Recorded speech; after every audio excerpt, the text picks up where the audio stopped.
এবং কিভাবে দাওয়াতের কাজগুলো চলতেছে সেই বিষয়গুলো আলোচনা করছি, সেটা থেকে একটা কোয়েশ্চেন থাকবে।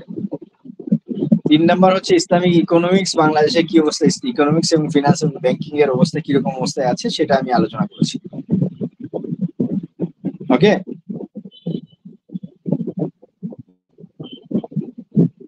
আপনাদের মনে আছে তো নাকি? জি স্যার, মনে আছে।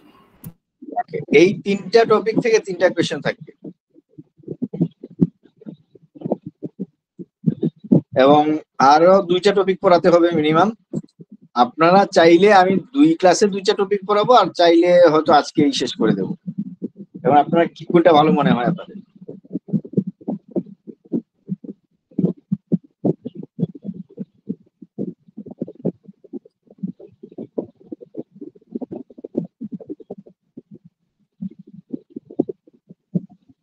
রেসপন্স না করলে বিপদ।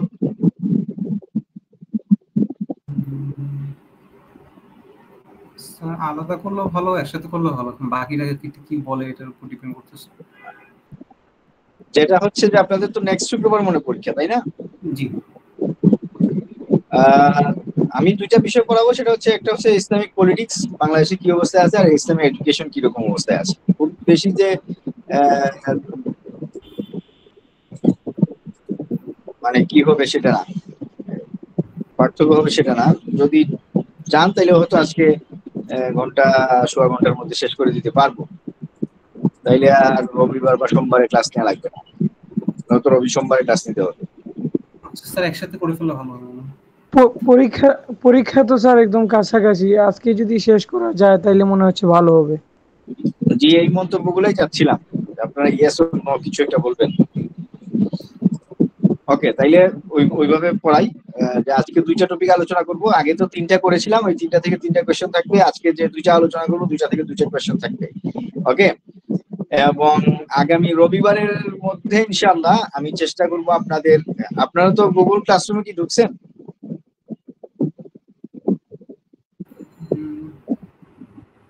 হ্যাঁ স্যার, সবাই মনে হয় জয়েন করেছিল আগে। সরি, আগে স্যার গুগল ক্লাসরুমের মনে হয় লিংক দিয়েছিলেন আমাদেরকে জয়েন করার হ্যাঁ, জন্য। গুগল ক্লাসরুমে আমি আগামী রোববারের মধ্যে আপনাদের এই 5টা টপিকের উপর স্লাইড দেওয়ার চেষ্টা করব, তাইলে আপনাদের জন্য আরেকটু সহজ হবে পরীক্ষার খাতায় লেখার ব্যাপারটা। ওকে, স্লাইড আকারে রেডি করি নাই, মানে হাফ ডান করা আছে, সেটাকে একটু ফাইনালাইজ করে আমি আপনাদের সামনে রবিবারের মধ্যে দিয়ে দিতে পারবো। আজকে তো শুক্রবার রাত্র, রবিবারের রাত্রের মধ্যে ইনশাল্লাহ আশা করি দিয়ে দিতে পারবো আর কি। তাইলে বাকি বাকি দিনগুলোতে আপনারা স্লাইডকে কেন্দ্র করেই যদি আপনারা পড়াশোনা করেন তাও আপনারা হয়ে যাবে আশা করি। ওকে, তাইলে আমরা শুরু করি। প্রথমটা হচ্ছে যে বাংলাদেশে ইসলামিক এডুকেশন নিয়ে একটু আলোচনা করি। ইসলামিক এডুকেশন সিস্টেম মিনস হচ্ছে নর্মাল যে একটা এডুকেশন সিস্টেম আছে আমাদের শিক্ষা ব্যবস্থা, সেইটাই শরিয়া ভিত্তিক যে শিক্ষা ব্যবস্থা, সেটাই মূলত আমরা ধরে নেই যে ইসলামিক এডুকেশন। এটা সহজ কথায়, আমরা খুব বেশি ডেফিনিশন চাইবো না বা ডিফাইন করতে বলবো না, আপনার জাস্ট লেখা দরকার যে শিক্ষা কার্যক্রম এবং শিক্ষা ব্যবস্থাপনার যাবতীয় বিষয়াবলী যখন শরিয়া দ্বারা পরিচালিত হয় তখন সেটাকেই মূলত আসলে ইসলামিক এডুকেশন সিস্টেম বলা হয়ে থাকে। ইসলামিক এডুকেশন সিস্টেম কিন্তু শুরু হয়েছে একেবারে আল্লাহ রাসূল সাল্লাল্লাহু আলাইহি সাল্লামের প্রথম থেকে। যদি আমরা অরিজিন বা উৎপত্তি হিসাবে নিয়ে আসতে চাই, সেক্ষেত্রে আল্লাহ রসুল থেকে শুরু হয়েছে। দেখে আমরা প্রথমে দেখি যে মক্কাতে যখন ইসলাম প্রথম প্রচারিত হয় তখন দারুল আরকামে আল্লাহ রসুল নৌ মুসলিম সমস্ত সাহাবীদেরকে নিয়ে একত্রিত হতেন এবং সেখানে দিনের বিভিন্ন বিষয় শিক্ষা দিতেন। সেটা ছিল আমরা আনঅফিসিয়ালি প্রথম মাদ্রাসা ইসলামের মধ্যে, দারুল আরকাম মক্কার মধ্যে। সেকেন্ড হচ্ছে এই মদিনাতে আমরা দেখতে পাই আহলুস সুফফা। এটা হচ্ছে ইসলামিক এডুকেশনের একটা ধারাবাহিক বর্ণনা আর কি। আপনারা ইসলামী শিক্ষা ব্যবস্থার ইতিহাস নামে সন্দীপন প্রকাশনী থেকে একটা বই বেরোইছে, আপনারা যারা ইসলামী শিক্ষা নিয়ে আসলে পড়াশোনা করতে চান তারা ওই বইটা কালেকশন করে নেবেন, ভালো বই, ওতে ডিটেইল আপনারা খুঁজে পাবেন। তো এই কোর্সের জন্য ওই বই আপাতত কালেকশন করতে হবে না, যদি আপনারা ইসলামী শিক্ষা ব্যবস্থা নিয়ে জানতে চান তাহলে ওই বইটা ভালো। ইসলামী শিক্ষা ব্যবস্থার ইতিহাস, ইসলামী বিচার ব্যবস্থার ইতিহাস, ইসলামী অর্থ ব্যবস্থার ইতিহাস, এই টাইপের বইগুলা সন্দীপন বের করছে। এবং সেগুলা ছোট্ট বই, খুব বেশি বড় না।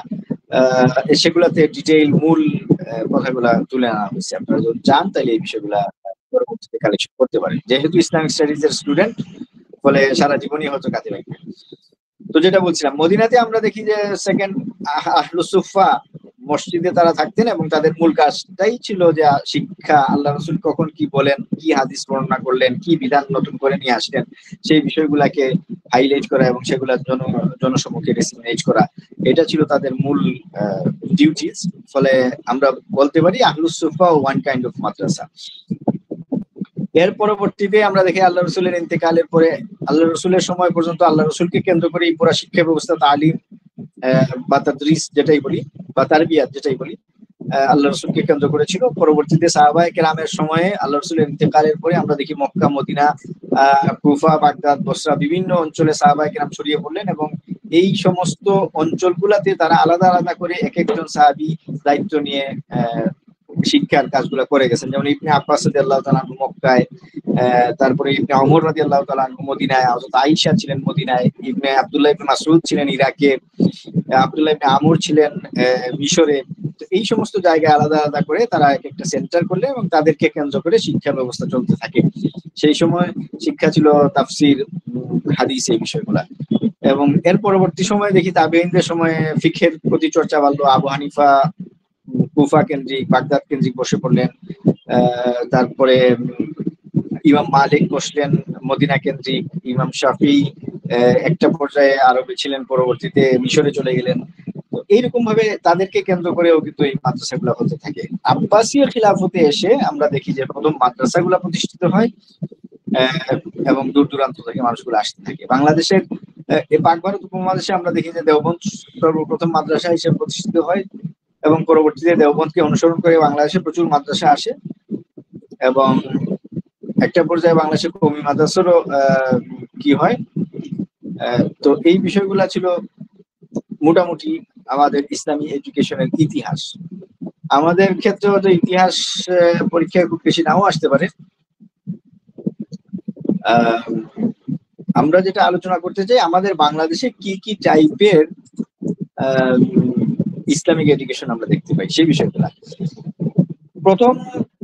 প্রথমত আমরা ইসলামিক শিক্ষার ক্ষেত্রে বা ইসলামিক এডুকেশনের ক্ষেত্রে দুই ধরনের মাদ্রাসা দেখতে পাই। এক নম্বর হচ্ছে আলিয়া মাদ্রাসা, কওমিয়া মাদ্রাসা। আলিয়া মাদ্রাসা এবং কওমি মাদ্রাসার কিছু বেসিক পার্থক্য আছে, কিন্তু তার উদ্দেশ্য এক, যে তারা দ্বীন শিখাতে চায়। যদিও সাপ্লিমেন্টারি যে সমস্ত উদ্দেশ্য আছে সেখানে কিছুটা পার্থক্য থাকে। যেমন কওমি মাদ্রাসা চায় যে একেবারে পিওর একদম ট্রেডিশনাল ইসলামিক মৌলানা বা আলেম তৈরি করবে। আলিয়া মাদ্রাসা সেটা চায় না সবসময়। আলিয়া মাদ্রাসা চায় হচ্ছে একটা মানুষকে দ্বীনের বেসিক জ্ঞানগুলা দেওয়া। সে এইখান থেকে যে চাইবে সে মৌলানা হবে বা আলেম হবে, যে চাইবে সে অন্য প্রফেশনে চলে যাবে। তো আলিয়া মাদ্রাসার এডিশনাল যে উদ্দেশ্য সেখানে গিয়ে আমরা পার্থক্য দেখতে পাই, কিন্তু মূলত কওমিয়া বলেন আর আলিয়া বলেন দুইটারই একটা উদ্দেশ্য, সেটা হচ্ছে দ্বীনকে প্রচার করা, দ্বীনের ইলমকে জনসাধারণের মধ্যে ছড়িয়ে দেয়া। এটা হচ্ছে মূলত উদ্দেশ্য। প্রথম উদ্দেশ্য হচ্ছে এক জায়গায় দুইটা মাদ্রাসার পার্ট, দুইটা টাইপ, কিন্তু সাপ্লিমেন্টারি যে সমস্ত উদ্দেশ্যগুলো আছে সে সমস্ত জায়গায় আমরা কিছুটা ভিন্নতা দেখতে পাই। আলিয়া মাদ্রাসা মূলত কিছু বৈশিষ্ট্য আছে, যেমন গভর্নমেন্ট রিকগনাইজড। আলিয়া মাদ্রাসাগুলো হচ্ছে আমরা জানি যে গভর্নমেন্ট গুলা, আমাদের যে গভর্নমেন্টই আসুক বাংলাদেশে তাদের তারা রিকগনাইজড এবং তাদের জন্য আলাদা শিক্ষা বোর্ড আছে এবং তারা যে ডিগ্রি নিয়ে আসে তারা সেই সমস্ত ডিগ্রি নেয়ার পরবর্তী সময়ে চাইলে বাংলাদেশের মেইন স্ট্রিম শিক্ষা ব্যবস্থায় চলে আসতে পারে, কোনো সমস্যা হয় না। দ্বিতীয়ত আলিয়া মাদ্রাসার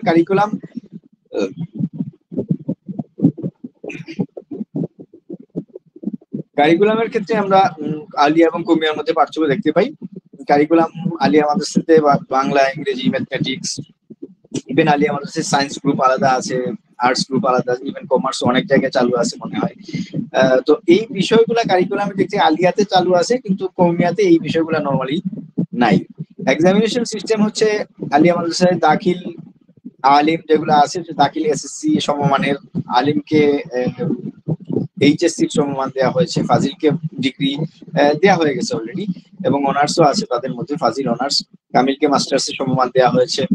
তো এই বিষয়গুলোও কিন্তু আলিয়া মাদ্রাসা একটা বিশেষ বৈশিষ্ট্য যে তারা একটা জায়গা থেকে পড়ে এই জায়গা যদি শেষ করতে পারে তাহলে তারা চাইলে বাংলাদেশের মূল ধারার চাকরি বাকরি বলেন আর পিএইচডি এমফিল বলেন, হায়ার স্টাডির কথা বলেন, সব জায়গায় তারা যাওয়ার সুযোগটা আছে। এবং আলিয়া মাদ্রাসা মূলত বাংলাদেশ মাদ্রাসা শিক্ষা বোর্ড দ্বারা পরিচালিত হয়, দাখিল এবং আলিম পর্যায় পর্যন্ত, এবং উপরের পর্যায়ে অনার্স এবং কি পর্যায়ে সেটার জন্য স্বতন্ত্র ইসলামী আরবি বিশ্ববিদ্যালয় স্থাপন করা হয়েছে। এটা হচ্ছে আলিয়া ধারার প্রসেস। আলিয়া ধারার ক্ষেত্রে টিচারদেরও বেশ কিছু ট্রেনিং এর জায়গা আছে। মাদ্রাসা থেকে টিচারদের নতুন করে ট্রেন করা, তাদেরকে নিয়োগের বিষয়গুলা, এগুলো মোটামুটি সরকার রিকগনাইজড ওয়েতে আসলে সেই বিষয়গুলো করা হয়। আলিয়া মাদ্রাসার সাথে কওমি মাদ্রাসা এখানে একটা বিরাট পার্থক্য আমরা দেখতে পাই। দ্বিতীয় ধারা হচ্ছে কওমিয়া মাদ্রাসা। কওমিয়া মাদ্রাসা মূলত হাটাজারি 1901 বা 3 সালে প্রতিষ্ঠিত হয়, পরবর্তীতে পটিয়া 1938-এর দিকে প্রতিষ্ঠিত হয়, এবং তারা বেশ আগের সময় থেকে এখানে কাজ করে যাচ্ছে। এবং বাংলাদেশের গ্রামাঞ্চল, প্রত্যন্ত গ্রামাঞ্চল সব জায়গাতেই আমরা দেখতে পাই যে আলিয়া এবং কওমি মাদ্রাসা বিশেষ করে সব জায়গাতেই প্রচলিত আছে। এই মাদ্রাসাগুলা নরমালি গভর্নমেন্ট দ্বারা রিকগনাইজ না এবং গভর্নমেন্ট দ্বারা কন্ট্রোলড না, গভর্নমেন্টের নিয়ন্ত্রণ তাদের উপর নাই, তারা বরং তারা নিজেরা প্রাইভেটলি কাজ করে থাকে। এবং নামটা যদি আমরা দেখি, কওমিয়া মানে একটা কওম বা জাতি গোষ্ঠীর জন্য তাদের মধ্য থেকে যে মাদ্রাসাগুলো প্রতিষ্ঠিত হয়, তাদের সহযোগিতায়, তাদের কন্ট্রোলের মাধ্যমে যে মাদ্রাসাগুলো প্রতিষ্ঠিত হয়, এগুলাই নরমালি কওমিয়া মাদ্রাসা। তো এটা মূলত কমিউনিটি বেসড রান করে থাকে। মুসলিম কমিউনিটি সেখানে সাহায্য সহযোগিতা করে থাকেন, তাদের দান সাদকা, তাদের ডোনেশনের মাধ্যমে সেই বিষয়গুলো চলে, এবং সেটা রিকগনাইজড না সরকার কর্তৃক। কিছুদিন আগে আমরা দেখি যে কওমিয়া মাদ্রাসায় আপনার কি আসছে, মাস্টার্স এর মান দেওয়া হয়েছে দাওরায়ে হাদিসকে, কিন্তু এটাও আসলে পলিটিক্যাল একটা ডিসিশন।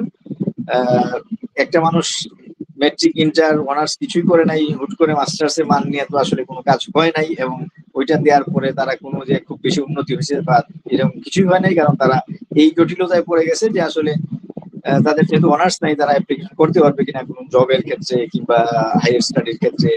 এই বিষয়গুলো খুব জটিল। এটা একটা পলিটিক্যাল ডিসিশন ছিল, পলিটিক্যালি তাদেরকে রিকগনাইজ করা হয়েছে ভোটের কারণে বা অন্যান্য যে কোনো কারণেই হোক, কিন্তু সেটাকে এখন পর্যন্ত আমরা রিকগনাইজ একটা ইনস্টিটিউশন বলতে পারি না সরকার কর্তৃক। কিন্তু কমিউনিটিতে তাদের একটা বেশ ভালো গ্রহণযোগ্যতা আছে। কারিকুলামের ক্ষেত্রে তারা নরমালি বাংলা ইংরেজি খুব কম এখনকার সময়, কিছুদিন আগেও প্রায় 20 বছর আগেও তাদের কাছে বাংলা ইংরেজি খুব বেশি ছিল না। তাদের শিক্ষা ব্যবস্থা শুরু হয় হিফজের মাধ্যমে। যারা হিফজে যান না তারাও মাকতব পড়ালেখার মাধ্যমে তাদের পড়াশোনা শুরু করেন, এবং তাদের মূল ফোকাসটা থাকে আরবি এবং কোরআন, সুন্নাহ, ফিকহ, হাদিস এগুলা কেন্দ্রিক। ফলে জেনারেল যে সমস্ত এডুকেশন আলিয়াতে আমরা দেখি, যেমন সায়েন্স, ম্যাথমেটিক্স বা এই বিষয়গুলো আছে, এগুলো আমরা কওমি মাদ্রাসায় দেখতে পাই না। তাদের ইন্টারনাল এক্সামিনেশন সিস্টেম আছে, এবং বোর্ডের ক্ষেত্রে যদি আমরা বলতে চাই, তারাও আসলে প্রথমে একটা বেফাক দিয়ে শুরু করেছিল, যে একটা বোর্ডের মাধ্যমে তাদের পুরা চালানো হতো। কিন্তু এত বেশি মাদ্রাসা বাংলাদেশে, কওমিয়া মাদ্রাসা, ফলে দেখা যাচ্ছে যে তারা আসলে একটা বোর্ড দিতে পারছে না, এবং এখানে কিছু ইন্টারনাল কুন্দল বা দলীয়করণের বিষয়গুলো আছে। ফলে তারা এখন প্রায় 6 থেকে 7টা বোর্ড আমরা কওমিয়া মাদ্রাসা বোর্ড হিসেবে দেখতে পাই। এফিলিয়েশনের ক্ষেত্রে আমরা দেখি যে বেফাকুল মাদ্রাসাতিল আরাবিয়া বাংলাদেশ, এইটার আন্ডারেই মূলত তারা, এই বোর্ডের আন্ডারেই তারা মূলত কার্যক্রম করে থাকে। যদিও আরো অন্যান্য বোর্ড গুলো আছে, স্থানীয় আঞ্চলিক বিভিন্ন বিভাগ কেন্দ্রিক বিভিন্ন রকম বোর্ড আছে, কিন্তু আলিয়া মাদ্রাসা যেমন একটা স্বতন্ত্র বোর্ড দ্বারা এবং খুব সুশৃঙ্খল ভাবে পরিচালিত হয়, সেই রকম শৃঙ্খলা আমরা কওমিয়া মাদ্রাসার মধ্যে দেখতে পাই না। এইটা ছিল মোটামুটি তাদের এই দুইটা টাইপের পরিচয়। আরো দুইটা টাইপ আছে আমাদের ইসলাম শিক্ষার ক্ষেত্রে। একটা হচ্ছে যে এবং একটা হয়তো আপনারা বলবেন যে বিভিন্ন মসজিদে মক্তব পরিচালিত হয়, মক্তবটা আমরা আসলে কওমি মাদ্রাসার আন্ডারই ধরে নিতে পারি, কারণ নর্মালি সেই সমস্ত মসজিদ গুলাতে যারা থাকেন তারা কৌমিয়ার হুজুর কিংবা আলিয়ার হুজুর, ফলে তাদের আন্ডারে যে মক্তবগুলো পরিচালিত হয় সেটা আমরা ওই মাদ্রাসার আন্ডারে ধরে নিতে পারি। আর কিছু স্বতন্ত্র মক্তব আছে ইসলাম শিক্ষার ক্ষেত্রে, থার্ড টাইপ আমরা দেখি মক্তব ভিত্তিক পড়াশোনা কিছু আছে, যেমন ইসলামিক ফাউন্ডেশনের আন্ডারে কিছু মক্তব পরিচালিত হয়। স্থানীয় কমিউনিটি অনেক সময় কিছু মক্তব পরিচালনা করে, যেটা মাদ্রাসার সরাসরি হোল্ড থাকে না। তো সেইভাবেও কিন্তু ইসলাম শিক্ষার প্রাথমিক ধাপগুলো আমরা দেখতে পাই। এবং এই মক্তবের ক্ষেত্রে কিছু অ্যাডাল্টদের জন্য কিছু মক্তবের জায়গা আছে, নারীদের জন্য আলাদা করে মক্তবের জায়গা আছে। সেই বিষয়গুলো কিন্তু আমাদের মাথায় রাখতে হবে। ইসলামী এডুকেশনের ক্ষেত্রে আরেকটা সাইড হচ্ছে বর্তমান সময়ের জন্য, বর্তমান প্রেক্ষিতে আমরা বিভিন্ন স্কুল গুলাতে দেখতে পাই ইসলামিক স্কুল হিসাবে বেশ কিছু স্কুল বর্তমান সময় দেখতে পাই। ইভেন ইংলিশ মিডিয়াম হোক আর বাংলা মিডিয়াম হোক, ইভেন ক্যাডেট টাইপের মাদ্রাসাগুলা হোক, এটা নতুন সংযোজন। বিশেষ করে গত 20 বছরে এই বিষয়টা বাংলাদেশে খুব বেশি হাইলাইটেড হয়েছে এবং এটা দিনকে দিন জনপ্রিয়তা পাচ্ছে। যে এটার মূল কারণটা হচ্ছে যে আসলে সমস্ত প্যারেন্টসরাই চায় যে তার সন্তানাদি একটু আদব কায়দা মাফিক চলুক, তার সাথে একটা ভালো বন্ডিংস থাকুক, সে একটু কি হোক শিষ্টাচার সম্পন্ন মানুষ হোক, কিংবা তার মধ্যে শালীন মানসিকতা আসুক, অন্যকে শ্রদ্ধা সম্মান দেখানোর মানসিকতা আসুক। এই বিষয়গুলো সমস্ত প্যারেন্টসরাই চান। ফলে দেখা যাচ্ছে যে এটা যখন ইংলিশ মিডিয়াম স্কুল বলেন বা অন্যান্য স্কুল গুলাতে কো-এডুকেশন বা ফ্রি মিক্সিং এর কারণে যখন এই অশ্লীলতা বা বিভিন্ন রকমের সমস্যাগুলো চলে আসছে, তখন দেখা যাচ্ছে আস্তে আস্তে বাংলাদেশে কিন্তু ইসলামিক স্কুলিং এর জনপ্রিয়তা পাচ্ছে। ইভেন আমরা যেটা কনভেনশনাল স্কুলিং দেখি, সেখানেও কিন্তু ইসলামিক আবহ তৈরি করা হচ্ছে, পরিবেশ তৈরি করা হচ্ছে। ইসলামিক কিছু এক্সট্রা কারিকুলার হিসাবে কিছু বই আলাদা করে পড়ানো হচ্ছে, ইসলামিক বই, যেন এই কাজগুলো হয়। এইভাবেও কিন্তু বাংলাদেশে ইসলামিক এডুকেশনটা এগিয়ে যাচ্ছে। ইসলামিক এডুকেশনের ক্ষেত্রে আরেকটা জায়গা হচ্ছে ইউনিভার্সিটি লেভেলে আমরা বিভিন্ন রকমের ইসলাম শিক্ষার জায়গা দেখতে পাই। বেশ কিছু আমাদের ইসলামিক ইউনিভার্সিটিস গুলো আছে, যেমন মানারাতে একটা ইসলামিক ইউনিভার্সিটি আমরা ধরে নিতে পারি। যদিও অন্যান্য সাবজেক্ট পড়ানো হয়, ইউনিভার্সিটি মানে পড়ানো হবে, কিন্তু তাদের মূল লক্ষ্য উদ্দেশ্য কিন্তু ইসলামের জায়গা। Second Islamic university Kushtia, Bangladesh Islamic university, তারপরে আইআইইউসি যে চিটাগাং আছে, এরকম বেশ কিছু আমরা ইসলামিক ইউনিভার্সিটি প্রতিষ্ঠা করা হচ্ছে ইসলামকে কেন্দ্র করে। এটাও ইসলামিক এডুকেশনের একটা বড় পার্ট। সেকেন্ড হচ্ছে যেগুলা কনভেনশনাল ইউনিভার্সিটিস গুলো আছে, সেই সমস্ত ইউনিভার্সিটিতেও আমরা ইনস্টিটিউশন দেখতে পাই, ইসলামিক একাডেমি দেখতে পাই, ইসলামিক বিভিন্ন ডিপার্টমেন্ট, ইসলামিক স্টাডিজ এর বিভিন্ন ডিপার্টমেন্ট আছে, এবং তারা বিভিন্ন রকমের ডিগ্রি অফার করে, এমফিল, পিএইচডি, সর্বোচ্চ পর্যায়ে দেখা যায় অনার্স মাস্টার্স, এই বিষয়গুলো তো আছেই।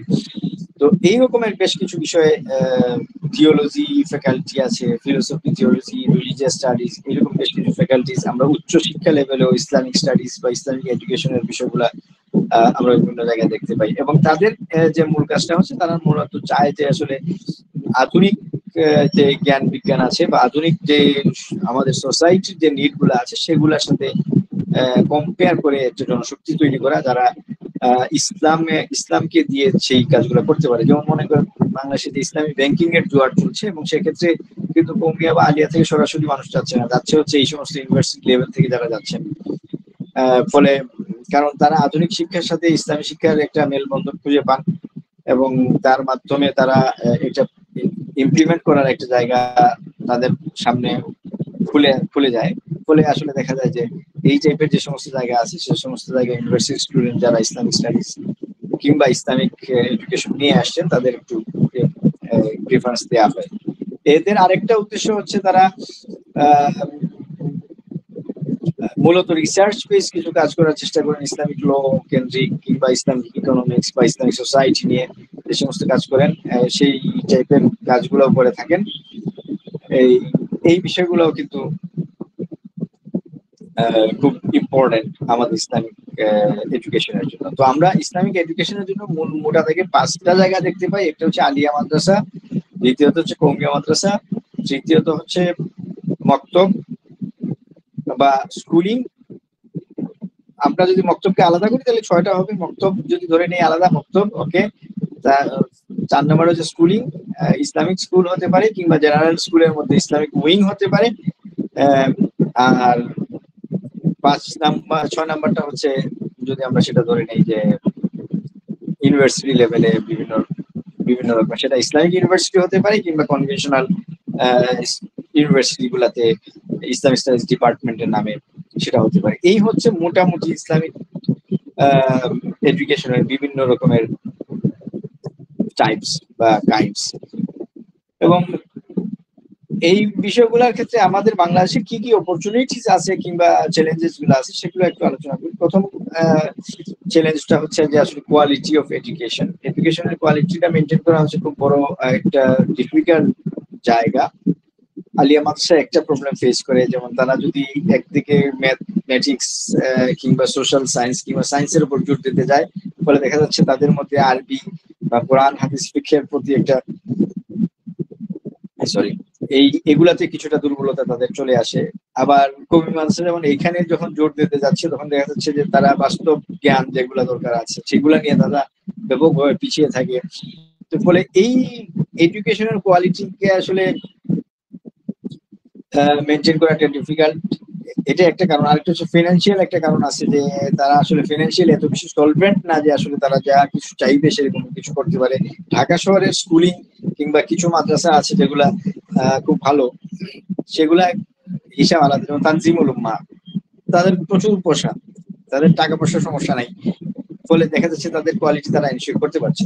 কিন্তু একটা গ্রামের একটা মাদ্রাসা দেখা যাচ্ছে তার টাকা পয়সা অনেক রকম সমস্যা আছে, ভালো টিচার রাখতে পারে না, টিচার ট্রেনিং এর ব্যবস্থা করতে পারে না, ভালো ছাত্র আকৃষ্ট করতে পারে না। ফলে আসলে কোয়ালিটি অফ এডুকেশন মেনটেন করা মাদ্রাসাগুলোর জন্য একটু ডিফিকাল্ট হয়ে দাঁড়ায়।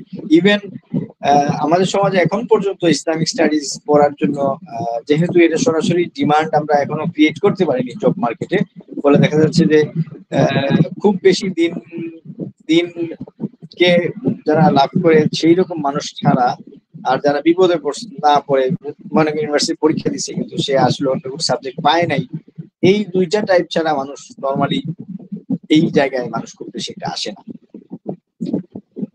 ফলে কোয়ালিটিটা মেনটেন করা অনেক সময় কঠিন হয়ে যায়। আমার এক্সপিরিয়েন্স থেকে বলি, আমার ঢাকা ইউনিভার্সিটিতে তো আসলে ভর্তি সিরিয়াল অনুযায়ী আসে, ফলে দেখা যাচ্ছে এমন কিছু ছাত্র ভর্তি হয়, এখন কিছু না প্রায় 50% ছাত্র আমি বলবো যে আসলে তারা আসলে বিপদে পড়ে ইসলামিক স্টাডিজ নিচ্ছে, ফলে সেইটার কোনো পেশন কাজ করে না, ইভেন তাদের পূর্ববর্তী কোনো নলেজ থাকে না। ফলে তাদেরকে যে এই ইসলামিক স্টাডিজ এর উপর এক্সপার্ট করা সম্ভব হবে এটা আসলে কখনোই সম্ভব হয় না। 4 বছরে সে বেসিক জিনিসই শিখতে পারে না, ফলে তারা এক্সপার্ট হওয়ার সুযোগ থাকে না। ফলে এখানে চলে আসে যে আসলে কোয়ালিটি অফ এডুকেশনটা আমি মনে করি যে আমাদের ইসলামিক এডুকেশনের জন্য বাংলাদেশের সবচেয়ে বড় চ্যালেঞ্জ।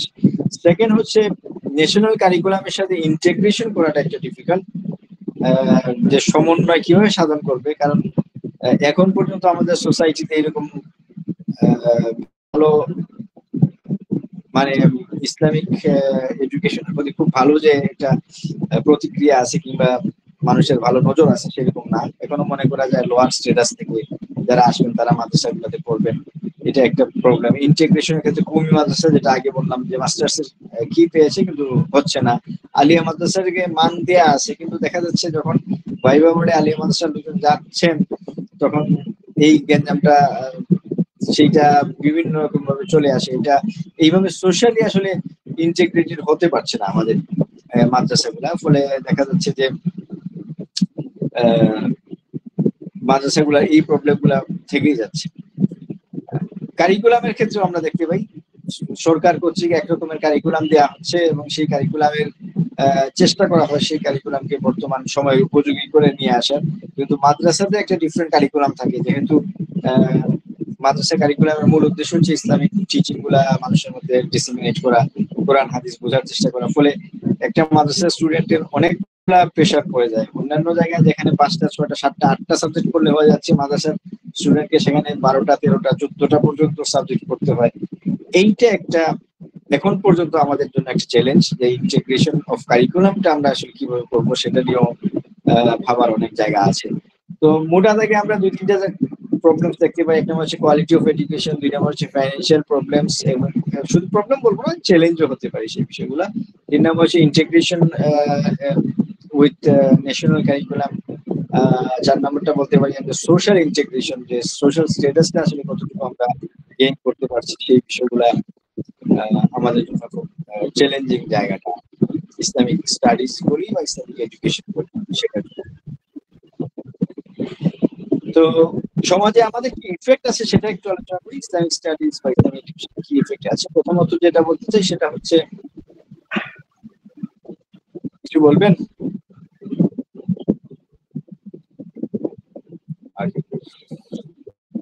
তিন প্রকারের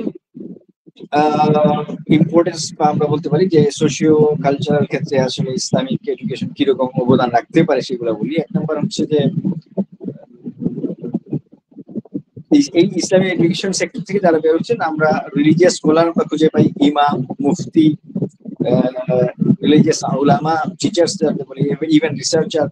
ইসলামিক নলেজের উপর এই 4-5 ক্যাটাগরি মানুষ সমাজে এই ইসলামিক এডুকেশনের জায়গা থেকে বের হয়ে আসে, এবং এই মানুষগুলা প্রতিটা কমিউনিটিতে আছে। একজন রিলিজিয়াস টিচার দরকার হয়, ইমাম তো আমাদের ইমাম, মুয়াজ্জিন, এটার একটা দরকার হয়, বাচ্চাদেরকে শেখানোর জন্য আলাদা করে টিচারের দরকার হয়, সেটা দরকার হয়, মুফতিদের দরকার হয় আমার বিভিন্ন ফতোয়া বা এই ইস্যুগুলাতে জানার জন্য, রিসার্চার গুলা দরকার হয়, বিশেষ করে ইউনিভার্সিটি লেভেল থেকে সেই রিসার্চারদের বের করা হয়।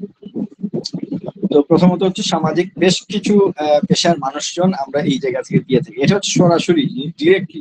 ইনডিরেক্টলি অনেক কিছুই আছে, যেমন মনে করেন একটা ব্যাংকিং পরিচালনা হচ্ছে বা ফিনান্সিয়াল একটা ইনস্টিটিউশন পরিচালনা করা দরকার, সেখানে আমরা শরিয়া এক্সপার্ট লাগবে, শরিয়া এক্সপার্ট নিয়ে আসছি।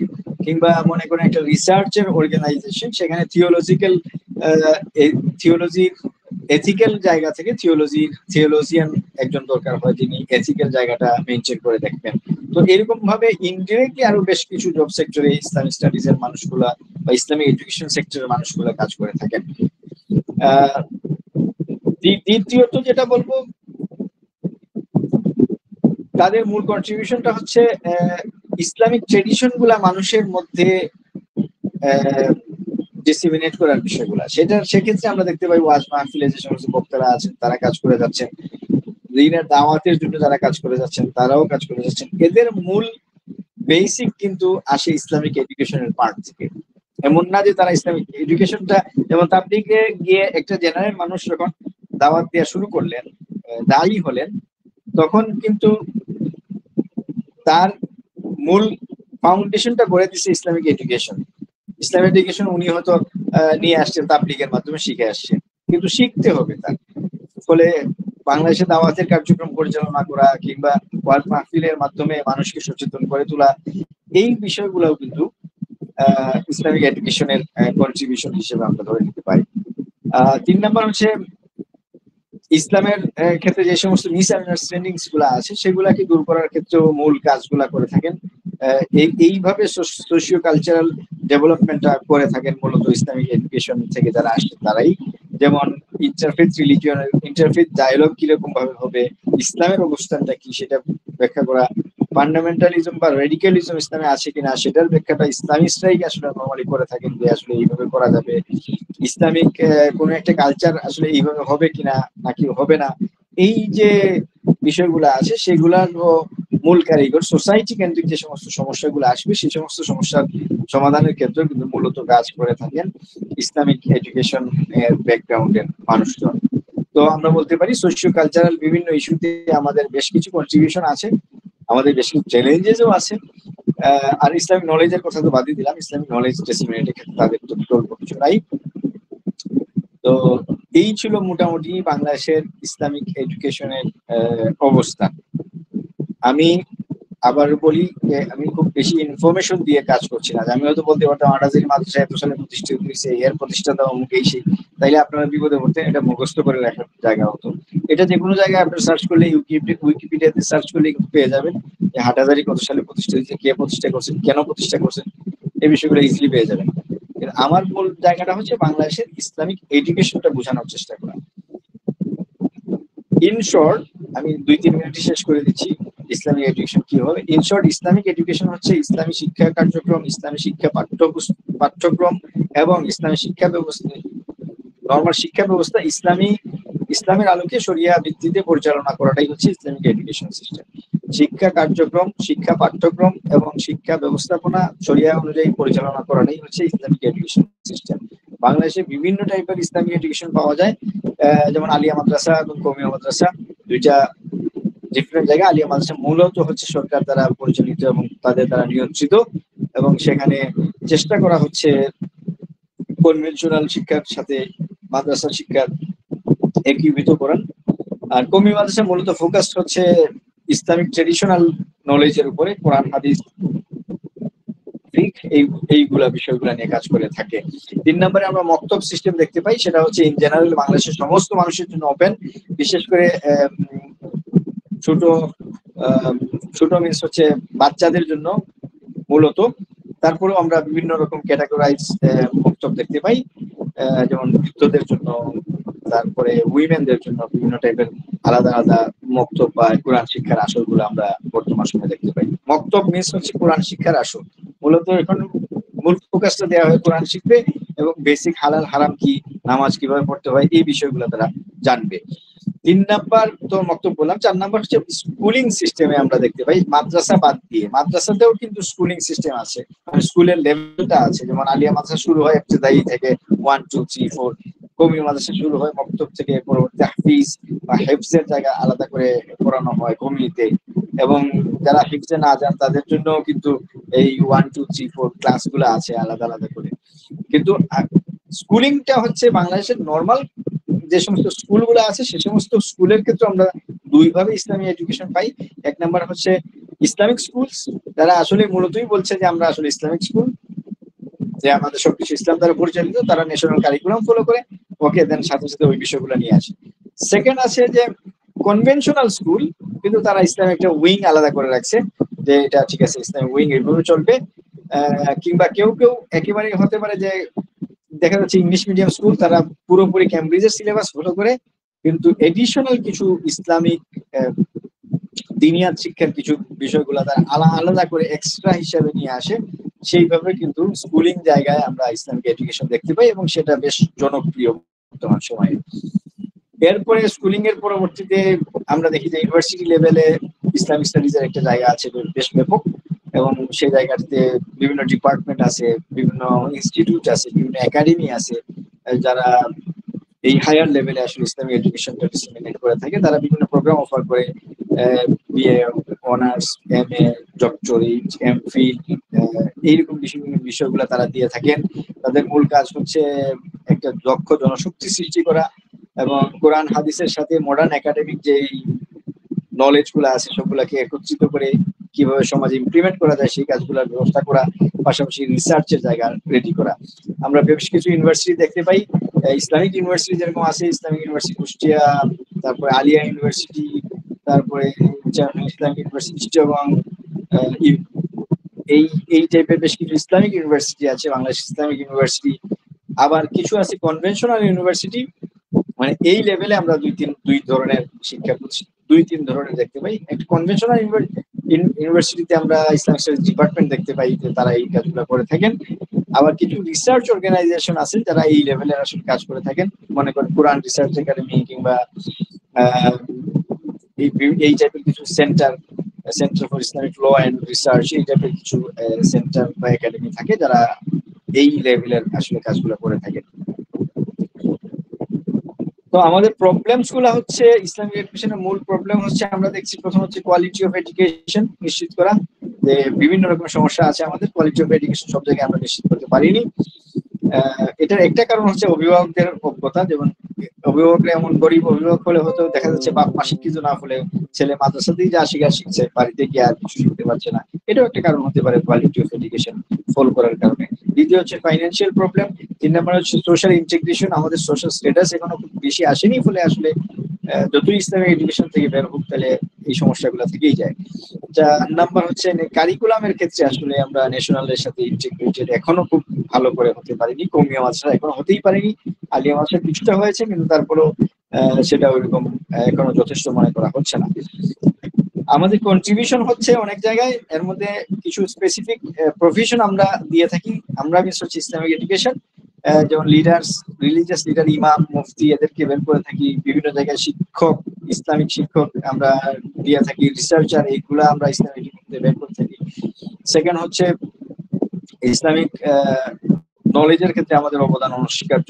থার্ড হচ্ছে বাংলাদেশে ইসলামিক ট্রেডিশন, ইসলামিক কালচার গুলাকে প্রচার প্রসারের ক্ষেত্রেও কিন্তু এই অবদান সবচেয়ে বেশি। যেমন ওয়াজ মাহফিলে যারা মুফাসসির বা মুহাদ্দিস থাকেন, তারা বয়ান করে থাকেন, কিংবা ইভেন যারা দায়ী হিসেবে কাজ করেন, তাদেরও ইসলামিক এডুকেশনের একটা ব্যাকগ্রাউন্ড আছে। আর ফোর্থ হচ্ছে যে আসলে আমরা সোশ্যাল যে সমস্ত প্রবলেমস গুলো আছে, ইসলাম সম্পর্কে যে সমস্ত মিসআন্ডারস্ট্যান্ডিংস গুলো আছে, যেমন রেডিক্যালিজম, টেরোরিজম, কিংবা ইন্টারফেথ ডায়ালগ, কিংবা বিভিন্ন ইস্যুতে ইসলাম আসলে ইসলামিক কালচারটা কিরকম হবে, এই রকমের কিছু সমস্যা যেগুলো আছে সেগুলো সলভ করার ক্ষেত্রেও কিন্তু মূলত ইসলামিক এডুকেশনের ব্যাকগ্রাউন্ডের মানুষগুলাই কাজ করে থাকেন। এই ছিল মোটা দাগে ইসলামিক এডুকেশনের সার্বিক পরিস্থিতি বাংলাদেশে। আপনাদের কি কোনো কোয়েশ্চেন আছে কিনা?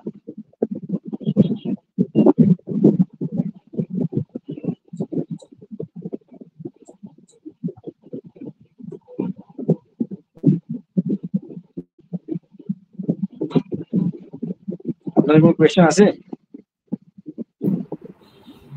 মনে হচ্ছে না স্যার। আচ্ছা, কিছু আছে? ওকে, ঠিক আছে। আপনারা ইসলামিক এডুকেশনের ক্ষেত্রে যে কাজটা, আচ্ছা আমি এই লেকচারটা শেষ করি বাংলাদেশের পলিটিক্সটা নিয়ে, তারপরে প্রশ্ন নিয়ে একটু আইডিয়া দিয়ে দেবো। আপনার প্রতিটা পার্ট থেকে কি টাইপের কোয়েশ্চেন হতে পারে আমি আপনাদেরকে বলে দেবো ইনশাআল্লাহ। এখন আলোচনা করবো বাংলাদেশের ইসলামিক পলিটিক্সের কি অবস্থা। বাংলাদেশ মিনস হচ্ছে, আমি বাংলাদেশ মানে ৭১ পরবর্তী বাংলাদেশকেই ধরে নিচ্ছি, আমরা এর আগের ইতিহাসে যাওয়ার দরকার নেই। যদিও বাংলাদেশের জন্মই হচ্ছে রিলিজিয়াস একটা আইডিওলজি থেকে। আমরা জানি যে 1940 সালে যখন দ্বিজাতি তত্ত্ব দেওয়া হলো, মুসলিমদের জন্য ডিফারেন্ট এবং হিন্দুদের জন্য, নন মুসলিমদের জন্য আলাদা একটা ডিফারেন্ট স্টেটের কল্পনা নিয়ে আসা হলো। তার মানে বাংলাদেশ বা পাকিস্তানের জন্মটাই কিন্তু মূলত রিলিজিয়াস জায়গা থেকে।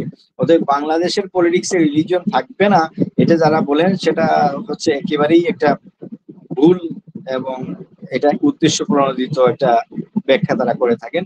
কিন্তু জন্মটাই হচ্ছে আসলে ইসলামকে কেন্দ্র করে। ফলে বাংলাদেশের পলিটিক্সে, বাংলাদেশের সমাজ ব্যবস্থায় অবশ্যই ইসলাম ছিল এবং থাকবেও।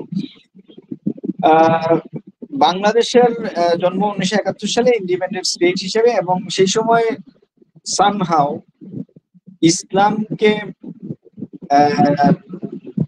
বাংলাদেশের ন্যারেটিভে ইসলামকে ডিফারেন্ট মুক্তিযুদ্ধের বিপরীতে দাঁড় করে ফেলা হয়েছে, এবং সেই ন্যারেটিভটাই বর্তমানে প্রচলিত, এবং বাংলাদেশ 1971 সালে সেকুলার স্টেট হিসেবে আত্মপ্রকাশ করে। এর মূল কারণটা ছিল কিছু ইসলামপন্থী মানুষ চাইতেন যে না, পাকিস্তান ঠিক থাকুক। দুইটা বিষয়, একটা হচ্ছে আমার ধারণা যে আমি চাচ্ছি যে ইসলাম পাকিস্তানের সাথে বাংলাদেশ টিকে থাকুক, আর একটা হচ্ছে পাকিস্তানের সাথে বাংলাদেশ টিকে থাকুক, এবং আমি যুদ্ধের মধ্যে যে সমস্ত কাজগুলো করা ঠিক না, কারো মানে ধর্ষণ করা, কাউকে হত্যা করা, কারো লুটতরাজ করা, অগ্নিসংযোগ করে কারো বাড়িঘর জ্বালিয়ে দেওয়া, এই সমস্ত কার্যে লিপ্ত হওয়া। দুইটা জিনিস, একটা হচ্ছে আমি চাই বাংলাদেশ পাকিস্তান এক জায়গায় থাকুক, সেটা নিয়ে কোনো ভুলের কিছু নাই। যেমন আজকে যদি পার্বত্য চট্টগ্রাম স্বাধীনতা ঘোষণা করে, আমরা চাইবো যে পার্বত্য চট্টগ্রাম বাংলাদেশের সাথে থাকুক। তো সেই চাওয়ার তারা, ইভেন পার্বত্য বা চট্টগ্রাম অঞ্চলে যারা বাঙালি আছেন তারাও চাইবেন যে আমরা বাংলাদেশের সাথে থাকি। আমরা পার্বত্য আলাদা হয়ে গেলে দেখা যাবে যে আমরা তখন আরাকানের আন্ডারে চলে যাচ্ছি বা ইন্ডিয়ার আন্ডারে চলে যাচ্ছি, নানান রকমের ইকুয়েশন কাজ করতে পারে। এই ধারণা পর্যন্ত থাকাটা কোনো ভুলের জায়গা না, এবং সারা জীবন এই টাইপেরই কাজ হয়ে আসছে। আমরা যখন ব্রিটিশ থেকে স্বাধীনতা লাভ করলাম তখন সেম কাহিনী, আমরা কিন্তু ব্রিটিশদের বিরোধিতা করেই কিন্তু আমরা নতুন করে স্বাধীনতা হওয়ার চেষ্টা করছি। তো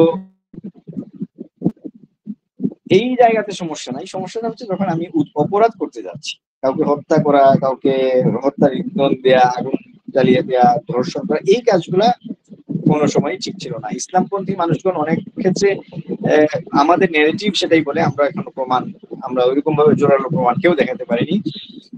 আর এক্সেপশন 4-5 জন 10 জন মানুষ থাকলেই সেটা পুরা ইসলামপন্থী জনগণের উপর চলে আসবে, সেটা আমরা বিশ্বাস করি না। ফলে কিছু লোক হয়তো ওইরকম ভাবে লিড করেছেন, কিন্তু ম্যাক্সিমাম ইসলামপন্থী মানুষ পাকিস্তানকে সাপোর্ট করলেও তারা কোনরূপ যুদ্ধের অপরাধের সাথে জড়িত ছিলেন না। কিন্তু তারপরেও তাদেরকে জোর করে মিডিয়া এবং বাংলাদেশের পলিটিক্সের খেলাতে ইসলামকে 1971-এর মুক্তিযুদ্ধের বিপরীতে দাঁড় করে দেওয়া হয় এবং বাংলাদেশ একটা পর্যায়ে সেকুলার স্টেট হিসেবে আত্মপ্রকাশ করে। সেকুলার স্টেট হলো এই সেকুলারিজম স্ট্রং বা হার্ড সেকুলারিজম না, এটা সফট নিউট্রাল সেকুলারিজম, যেখানে ইসলামকে তার জায়গা দেওয়া হচ্ছে এবং অন্য ধর্মকেও সুযোগ দেওয়া হচ্ছে এবং চেষ্টা করা হচ্ছে বিভিন্ন জায়গা থেকে ইসলামকে সরিয়ে রাখতে। তো এই ছিল মূলত বাংলাদেশে ইসলামের মূল অবস্থা জন্মের সময় ইসলামের এই অবস্থা। ইসলামপন্থী বহু মানুষ কিন্তু মুক্তিযুদ্ধ করেছেন, পাকিস্তানিদের অন্যায়ের বিপক্ষে কথা বলেছেন, কিন্তু তারপরেও যেহেতু মিডিয়া এবং বাংলাদেশের মূল সুশীল সমাজ এদের মূল একটা ভূমিকা থাকে এই সমস্ত নেগেটিভ রেডি করার ক্ষেত্রে, এবং এই ক্ষেত্রে ইসলামপন্থীরা ব্যাপক একটা আমি বলবো যে মূল ভূমিকা রাখতে পারেনি, এটা একটা কারণ। দ্বিতীয়ত হচ্ছে 71 পরবর্তী 75 পর্যন্ত সময়টাতে ইসলামিক পার্টি যেটা জামাতে ইসলামী ছিল সেটাকে ব্যান করে রাখা হয়, ফলে সেখানে যে খুব স্ট্রংলি এই কথাগুলো বলার সুযোগ ছিল সেটা হয়নি। মাওলানা ভাসানী একজন ছিলেন, কিন্তু উনি কাজ করতেন ইসলামিক আন্দোলন না করে, উনি ইসলামিক পলিটিক্স না করে উনি করছেন সমাজতান্ত্রিক আন্দোলন, ফলে সে সমস্ত ক্ষেত্রেও খুব কনফ্লিক্টিং কিছু জায়গা ছিল, ফলে ইসলাম ওই সময়ও প্রতিষ্ঠিত হতে পারেনি। বাংলাদেশে যখন নেগেটিভটা তৈরি হয় তখন বাংলাদেশের পুরা রাজনীতির ময়দানে ইসলামিক কোনো পার্টি ছিল না। আমাদের যারা ইসলামপন্থী মানুষজন ছিলেন মাদ্রাসার কেন্দ্রিক, তারা পলিটিক্সে আসতে চাননি। যে সমস্ত পীর সাহেবরা ছিলেন তারাও নিজেদের গা বাঁচানোর চেষ্টা করেছেন, তারাও পলিটিক্সে আসেননি। ইসলামপন্থী মানুষদের পলিটিক্সের আগমন কিন্তু 2000 সালের পরবর্তী সময়। ফলে এই যে 30 বছরে যে নেগেটিভটা তৈরি হয়ে গেছে অলরেডি, একমাত্র জামাতে ইসলামী ছিল বা বড় দল হিসেবে, বাকিদের নামকাও আসতে হয়তো নাম ছিল, এবং দুই একটা যারা তমদ্দুন মজলিস বা এই টাইপের যারা পলিটিক্যালি অ্যাওয়্যার কিছু গ্রুপ ছিল তারা একটা পর্যায়ে ভেনিশ হয়ে যায়। তো ফলে আসলে ওই 30 বছরে যে নেগেটিভ দাঁড় করানো হয়ে যায় সেটাকে এখনো আমরা বয়ে জেনে চলেছি আর কি। তো জিয়াউর রহমান আসার পরে যখন বহুদলীয় গণতন্ত্রের প্রবর্তন হলো, জামাত ইসলামী আস্তে আস্তে ফিল্ডে আসলো। 77-এ নাকি 69-এ মনে হয় ইসলামী ছাত্র শিবির মূল জায়গায় চলে আসলো। তখন থেকে বাংলাদেশের পলিটিক্সে তাদের একটা অবস্থান আমরা দেখতে পাই, সেটা কম হোক বেশি হোক, কিন্তু তাদেরকে জনসংখ্যা বা অন্য যে কোনো ভাবে তাদের অবস্থান, হয়তো ভোটের রাজনীতি তারা 5% আপ টু 5% আমরা ভোট দেখতে পাই, কিন্তু তাদের একটা অবস্থান ছিল, তাদের বক্তব্যের একটা বিভিন্ন শিক্ষা প্রতিষ্ঠান কেন্দ্রিক বা বাংলাদেশের সোশ্যাল যে সমস্ত সোশিও কালচারাল যে সমস্ত জায়গা আছে সে সমস্ত জায়গায় তাদের একটা সে ছিল। যেহেতু ম্যাক্সিমাম মানুষ ইসলামিক পলিটিক্স সাপোর্ট না করলেও ইসলামকে তারা ভালোবাসতেন, ইসলামিক সাপোর্ট করতেন, ফলে ইসলামিক কালচার বা ইসলামিক ভ্যালুজ প্রতিষ্ঠার ক্ষেত্রে যখন কোনো একটা কথা আসছে তখন বিপক্ষবাদীরা খুব বেশি শক্তি অর্জন করতে পারেনি। বর্তমান সময়ে আমরা দেখতে পাই মেজর ইসলামিক পলিটিক্যাল পার্টিস যদি আমরা বলতে চাই তাহলে প্রথমেই নাম আসবে জামাত ইসলামী বাংলাদেশ। এটা হচ্ছে বাংলাদেশের oldest and most influential party. এখন পর্যন্ত তাদের মূল সমস্যাটা হচ্ছে তারা জনসম্পৃক্ততা খুব বেশি তাদের মধ্যে নাই। আমরা শিক্ষিত শ্রেণী এবং সচেতন শ্রেণীতে তাদের বেশ কিছু উপস্থিতি দেখতে পাই, তাদের বেশ কিছু বক্তব্য থাকে, তাদের এখানে বেশ কিছু প্রভাব আমরা দেখতে পাই, কিন্তু একেবারে লোয়ার লেভেলে আমরা আসলে খুব বেশি তাদের উপস্থিতি এই রিসেন্ট 10 বছর 2015 আগ পর্যন্ত খুব বেশি উপস্থিতি আমরা দেখতে পাইনি। 2015 না, ঠিক এর 13-র পর থেকে যখন আস্তে আস্তে জামাতের বিপক্ষে সরকার, আওয়ামী সরকার ব্যাপক নির্যাতন শুরু করে, যখন তারা আন্ডারগ্রাউন্ডে চলে যায় তখন কিন্তু তারা বেশ কিছু জনসংযোগ শুরু করেছে এবং তাদের পলিসির মধ্যে বেশ কিছু পরিবর্তন নিয়ে আসছে, যেন অশিক্ষিত জনগোষ্ঠীও জামাতের সাথে সম্পৃক্ত হতে পারে। তো প্রথম পার্টি হিসেবে আমরা ধরে নিব Jamaat Islami Bangladesh. Second largest party আমরা বলতে পারি ইসলামী আন্দোলন বাংলাদেশ, চরমোনাই পীরের যে পার্টিটা, যদিও তার ভূমিকা নিয়ে নানান রকমের প্রশ্ন থাকে, অনেক সময় স্বৈরাচারের দোষর, তাদের সাথে ইলেকশন করেছে 300 আসনে দিয়ে ইলেকশন করেছে, এরকম অনেক কিছু আছে, কিন্তু আলটিমেটলি তাদেরও মূল উদ্দেশ্য খিলাফতের প্রতিষ্ঠা, ইসলামী আইনের প্রতিষ্ঠা, এবং নানান কারণে হয়তো ইস্তেহাদে ভুল করছে, হয়তো চিন্তা করছে যে এইভাবে করলে ভালো হবে, সে ইস্তেহাদে ভুল করছে, এই বিষয়গুলা কাজ করে গেছে। তারপরেও বর্তমানে যখন ইসলামিক একক ইসলামী দল হিসেবে কাউকে খুঁজতে হয় তাহলে ইসলামী আন্দোলন বাংলাদেশ আমরা বলবো যে সেকেন্ড পজিশনে আমরা দেখতে পাই। থার্ড পজিশনটা আসলে হেফাজতে ইসলামে থার্ড দেয়া যায় না, কিন্তু এই সেন্সে থার্ড দেয়া হচ্ছে জনবলের দিক থেকে তারা কিন্তু ইসলামী আন্দোলনের চাইতে বেশি হেফাজতে ইসলাম, কিন্তু হেফাজতে ইসলাম মূলত এখন পর্যন্ত কোনো পলিটিক্যাল পার্টি না, তারা এখনো দাবি করে নাই যে আমরা পলিটিক্যাল পার্টি, বরং তাদের আন্ডারে বেশ কিছু পলিটিক্যাল পার্টি, খেলাফত মজলিস বা এই টাইপের কিছু আলাদা আলাদা, খেলাফত আন্দোলন, এই টাইপের আলাদা আলাদা গ্রুপ আছে পলিটিক্যাল পার্টি হিসেবে। ফলে খেলাফত মজলিস একক দল হিসেবে কিন্তু অত স্ট্রং না, কিন্তু Hefazat-e Islam as a party non political, এটা বেশ বড় সড়ো একটা পার্টি, যদিও তারা দাবি করে যে তারা নন পলিটিক্যাল, কিন্তু তারা পলিটিক্যাল ইস্যুতে বর্তমানে বেশ সরব। ফলে আমরা তাদেরকে নন পলিটিক্যাল দাবি করলেও আমরা তাদেরকে পলিটিক্যাল পার্টি হিসেবে নিয়ে আসবো, কারণ ভোটের রাজনীতিতে কিংবা বাংলাদেশের রাজনৈতিক কর্মকাণ্ডে তাদের বেশ বড় অবস্থান আমরা এখনো দেখতে পাই।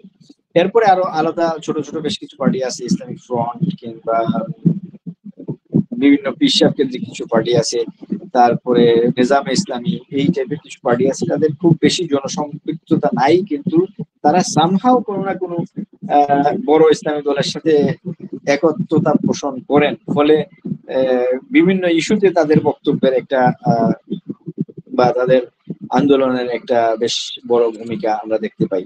তো মূলত আমরা ইসলামিক পার্টি যদি আমরা বলতে চাই বাংলাদেশে কি কি ইসলামিক পার্টি আছে, সেই সমস্ত ক্ষেত্রে প্রথমেই বলবো যে আসলে জামাতে ইসলামী বাংলাদেশ, সেকেন্ড হচ্ছে যে ইসলামী আন্দোলন বাংলাদেশ, থার্ড হচ্ছে হেফাজত ইসলাম, এবং ফোর্থ হচ্ছে বিভিন্ন আলাদা ছোট ছোট যে সমস্ত পার্টিগুলো আছে তারা। তো মেইন স্ট্রিম পলিটিক্সে বাংলাদেশে ইসলামিক পার্টিগুলার মূলত দুইটা পার্টি, একটা হচ্ছে আওয়ামী লীগ এবং বিএনপি। আওয়ামী লীগ 2008-এর আগ পর্যন্ত Awami League anti Islamic party হিসেবে পরিচিত ছিল না, যদিও তাদের মধ্যে বামধারা সক্রিয় ছিল, তাদের মধ্যে অ্যান্টি ইসলাম সক্রিয় ছিল, কিন্তু ব্যাপকভাবে মোটা দাগে তারা অ্যান্টি ইসলামিক পার্টি ছিল না। 2008-এর পরবর্তী সময়ে যখন তারা জামাতে ইসলামের বিপক্ষে অ্যাকশন শুরু করলো, আপনাদের যে এই ইতিহাসটা খুব ভালো করে মনে রাখতে হবে, তাইলে হয়তো আপনি বলতে পারবেন যে মেইন স্ট্রিম পলিটিক্সে ইসলামটা আসলে কোন জায়গায় আছে বাংলাদেশে। 8-এর পরবর্তী সময় যখন তারা জামাতে ইসলামকে শুরু করলো, জামাত ইসলাম দিয়েই শুরু করছে, তারা যুদ্ধাপরাধের বিচার এই বিষয়গুলো নিয়ে শুরু করছে, ওকে দেন ফাইন। তখন পর্যন্ত কিন্তু তারা অ্যান্টি ইসলামিক হচ্ছে না, তখন তারা অ্যান্টি জামাত পার্টি হিসেবে কাজ করছে। কিন্তু যখন 13-তে যখন শাপলার মতো ঘটনা ঘটলো, যেখানে প্রায় শতাধিক মানুষকে শহীদ করে দেওয়া হয়, তখন থেকে কিন্তু তারা অ্যান্টি ইসলামিক পার্টি হিসেবে চলে আসছে। কারণ হেফাজতে ইসলাম মূলত আসছিল হচ্ছে নারী ইস্যু কেন্দ্রিক বিষয়গুলো সামনে নিয়ে, সেক্ষেত্রে ইসলামিক ভ্যালুজ এবং কালচারকে রক্ষা করার জন্য তারা কিন্তু এই বিষয়গুলো আসছিল। তো এবং বিশেষ করে নাস্তিকতার বিপক্ষে আসছিল, যখন শাহবাগ হয় 13-তে, এবং শাহবাগ আসছিল হচ্ছে যুদ্ধাপরাধের বিচারদের আদালত রায়কে খন্ডিয়ে ফাঁসির রায়ের দাবি জানিয়ে, সেটা নিয়ে আসছে ঠিকই, কিন্তু শাহবাগের মধ্যে সেকুলারিজমের ব্যাপক প্রভাব ছিল, নাস্তিকতার ব্যাপক প্রভাব ছিল, তারই বিপক্ষে হেফাজত আসছে। হেফাজত কিন্তু জামাতকে বাঁচানোর জন্য আসেনি, হেফাজত আসছে নাস্তিকদের বিপক্ষে এবং নারী ইস্যু, এই দুইটা মূলত ইস্যু, যদিও তারা 13 দফা দিয়েছিলেন। তো এই হেফাজতের বিপক্ষে যখন অ্যাকশনটা আসলো, তখন থেকে Awami League anti Islamic party হিসেবে দাঁড়িয়ে যায়, এবং আওয়ামী লীগ সেই ধারণা থেকে আর সরে আসেনি, বরং দিনকে দিন তারা মুসলিমদের আলিম ওলামাদেরকে নানান ভাবে হয়রানি করার চেষ্টা করেছে। ফলে এই একেবারে শেষ পর্যন্ত, ইভেন এখন পর্যন্ত Awami League anti Islamic party হিসেবে বাংলাদেশে পরিচিত। বাংলাদেশের সেকেন্ড বড় পার্টি হচ্ছে, অতএব আওয়ামী লীগের সাথে ইসলামের একটা দ্বান্দ্বিক সম্পর্ক আমরা দেখতে পাই আওয়ামী লীগের পলিটিক্সে। 8-এর পূর্ব পর্যন্ত এত দ্বান্দ্বিক ছিল না, যদিও আওয়ামী লীগকে ইসলামিক পার্টি বলা হতো না, যদিও তাদের মূল জায়গা ছিল আওয়ামী মুসলিম লীগ। একটা পর্যন্ত তারা মুসলিম শব্দ বাদ দিয়ে সেকুলার হয়, সেকুলার হলেও তারা ইসলামকে ইসলাম বিদ্বেষী হিসেবে ছিল না, বরং ইসলামকে ইসলামের জায়গায় রাখার চেষ্টা করেছে। তবে 8-এর পর থেকে তারা ইসলাম বিদ্বেষী হিসেবে আসে। বিএনপির ক্ষেত্রে আমরা দুই ধরনের জায়গা দেখতে পাই। বিএনপি এখনো ওইরকম ভাবে স্ট্রংলি বাংলাদেশের পলিটিক্স নিয়ন্ত্রণ করতে পারেনি। 2 দফা সরকার চালানো ব্যতীত আর কোনো সময় তারা বাংলাদেশের পলিটিক্স কে নিয়ন্ত্রণ করেনি, মিডিয়াকে নিয়ন্ত্রণ করতে পারেনি, বাংলাদেশের সুশীল বা বুদ্ধিজীবী শ্রেণীকে নিয়ন্ত্রণ করতে পারেনি। ফলে বিএনপির মধ্যে আমরা দুই ধরনের ইসলামের প্র্যাকটিস দেখতে পাই। বিএনপির একটা দাগে একটা গ্রুপ ব্যাপকভাবে বামদের দ্বারা প্রভাবিত, ফলে বিএনপি অনেক ইভেন লেটেস্ট সময়ে আমরা দেখতে পাই ফখরুল ইসলাম আলমগীর কিংবা সালাউদ্দিন, ইভেন তারেক রহমান, তারা বলছেন যে আমরা আসলে শরিয়া আইনের বিএনপি শরিয়া আইন চায় না বা বিএনপির ম্যান্ডেটের মধ্যে শরিয়া আইন নেই। তো এইগুলা হচ্ছে বামদের দ্বারা প্রদত্ত কিছু বক্তব্য, এটা বিএনপির মধ্যে আছে। আবার বিএনপির মধ্যে ডানপন্থী অনেকগুলা মানুষও আছেন যারা আসলে ইসলামকে ভালোবাসেন, ইসলাম প্র্যাকটিস করার চেষ্টা করেন এবং যারা ইসলামী দলগুলোর সাথে একটা লিয়াজু মেনটেন করার চেষ্টা করেন।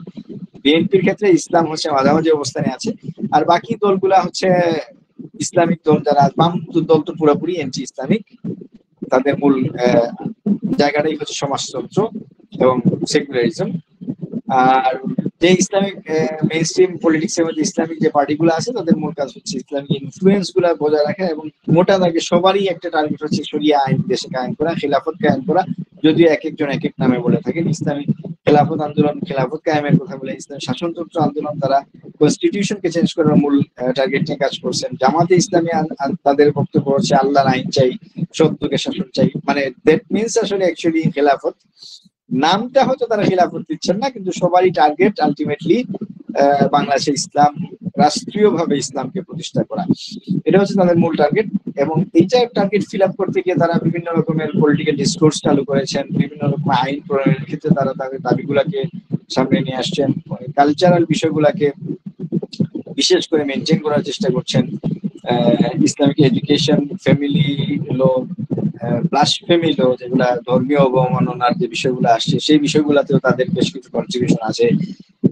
তো ইসলামিক পলিটিক্যাল পার্টিগুলো আসলে এই কাজগুলাই বর্তমান বাংলাদেশের পলিটিক্সে করে যাচ্ছেন। এইখানে আমরা বেশ কিছু চ্যালেঞ্জ দেখতে পাই।